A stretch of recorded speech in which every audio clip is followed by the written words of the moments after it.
Maintenant, nous allons nous intéresser aux tiers payants concernant les ACS.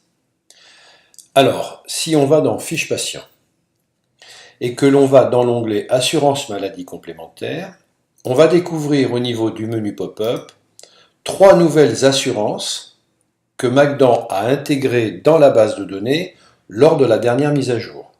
ACS contrat A, ACS contrat B, ACS contrat C. Ce sont les 3 types de mutuelles auxquelles peuvent adhérer en fait les patients qui sont concernés par les ACS. Alors, ce que nous allons faire, c'est ouvrir la fiche patient manuellement et premier cas de figure, le patient est à jour de sa carte vitale et les renseignements sont notés sur la carte vitale. Il y a soit contrat A, contrat B ou contrat C. Auquel cas, ça va être très simple, il suffira de faire mettre à jour la fiche patient.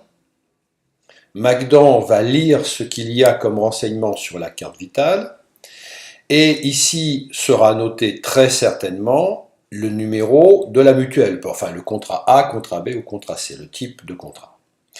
Et il suffira de faire mettre à jour. À ce moment-là, dans la fiche patient, se retrouvera ici au niveau de cet onglet la mutuelle sélectionnée avec bien sûr la date de validité ici de fin de droit et le contrat concerné. Donc on va imaginer contrat C. Voilà. Donc à ce moment-là, le praticien n'aura quasiment plus rien à faire sinon poser les actes. Schéma, on prend une couronne, on pose la couronne.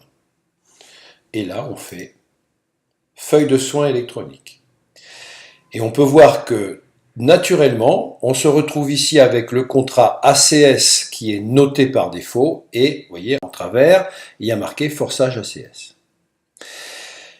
La seule contrainte que va avoir le praticien ou l'assistant de la secrétaire pour pouvoir formater la feuille de soins électronique, c'est d'aller vérifier ici dans le menu pop-up que le choix du type de l'ACS est correct. Or, en l'occurrence, ça ne l'est pas. AMC classique, on va cliquer dans tiers payant coordonnées. Voilà. Et à partir de là, il suffit tout simplement de faire formater la feuille. Magdan va automatiquement cocher les 2 cases à cocher. On clique non ici, bien sûr. Et ici, donc, on a notre solde patient à 255,50, le solde patient tiers payant à 322,50 et le solde donc prothèse qui correspond à la part patient. Si je vais dans l'historique, on voit bien que c'est un tiers payant AMO et AMC avec tiers payant complémentaire. AMC 247,25, AMO 75,25, praticien 255,50.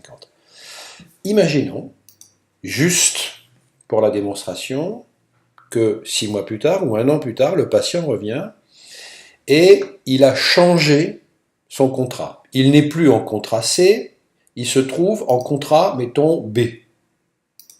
Donc, il suffit tout simplement soit de refaire la mise à jour de la fiche patient avec la carte vitale, soit d'aller dans le menu pop-up pour le faire manuellement, comme je le montre ici à l'écran, et Magdan, automatiquement, lorsqu'on va poser une autre couronne, mettons sur la 11, va gérer automatiquement l'ensemble. Vous voyez, il a pris contrat B et on va faire formatage.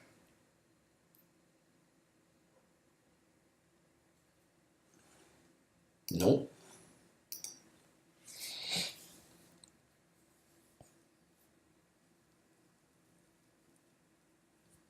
Et on se retrouve donc dans l'historique avec donc un tiers payant AMO et AMC, mais l'AMC n'est que de 166,63 puisque ça correspond au pourcentage du contrat B. Donc on n'a pas eu besoin de reparamétrer les actes, Magdan gère tout automatiquement. Si on va dans Sésame Vital et qu'on regarde dans l'historique des FSE, il s'agit en fait d'une gestion unique, comme vous pouvez le voir, et pas d'un DRE. Donc vous aurez un seul règlement qui sera effectué directement sur votre compte.